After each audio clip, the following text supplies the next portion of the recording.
A very good morning to you this Thursday, the 23rd of July. I'm Jessica Amir, market analyst with Bell Direct. Well, after a choppy week, the Aussie share market is now sitting up about 0.8%. However, today the futures are suggesting a slight nudge ahead of 0.1%. However, we are bracing for the government's mid-year economic and fiscal update, with estimates suggesting debt swelled to 9% of GDP. So keep your eyes and ears on that. Investors are also weighing up a positive finish on Wall Street, while European stocks closed lower, with oil stocks leading the decline. Now, in the US, the government agreed to pay Pfizer and BioNTech $1.95 billion to produce 100 million coronavirus vaccines if their candidate is safe and effective. And Washington is considering extending the COVID-19 unemployment benefit from September end right through to December, dropping the payment to $400 a week.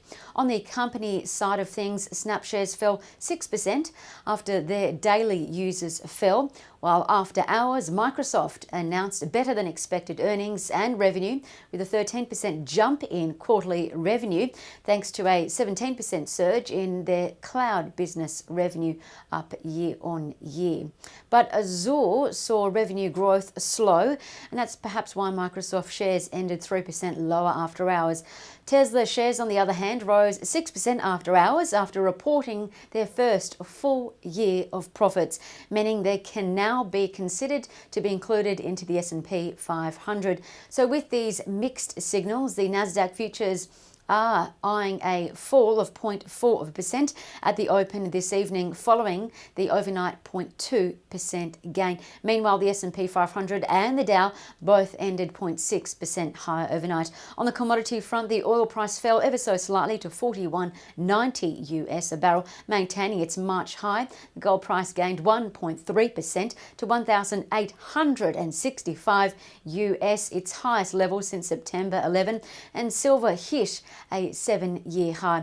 So what to watch today? There's plenty. The Aussie dollar is holding 15-month high territory, with the US dollar holding weaker. Quarterly results are due out today for Evolution Mining, GXY, NCM, NST, STO, SYR, as well as the cloud business MP1. And don't forget, face masks are compulsory in Victoria as of midnight last night. Now to two trading ideas. Well, after Lynas, LYC handed down their quarterly report yesterday, UBS reiterated Lynas as a buy, increasing its target to $2.70. Yesterday, LYC closed 2.4% lower to $2.08, but they're tracking 92% up from their COVID bottom.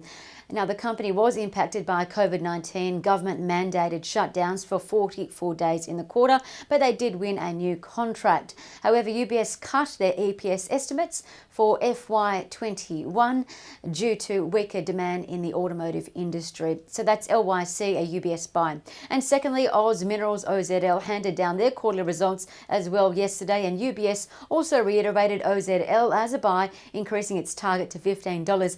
Yesterday, we saw Oz Minerals shares up 4.2% to $4.24, and they've gained 28% so far this year. Quite a good year. UBS thinks there is more upside following yesterday's better than expected results, and from a company perspective, its Prominent Hill copper gold shaft study is due in the fourth quarter, and UBS thinks that project will be worth over $1 per share to the company. Externally, the backdrop is becoming more favourable for OZL. Copper supply is to become a real problem in 2020, with record year outages this year, particularly in Chile.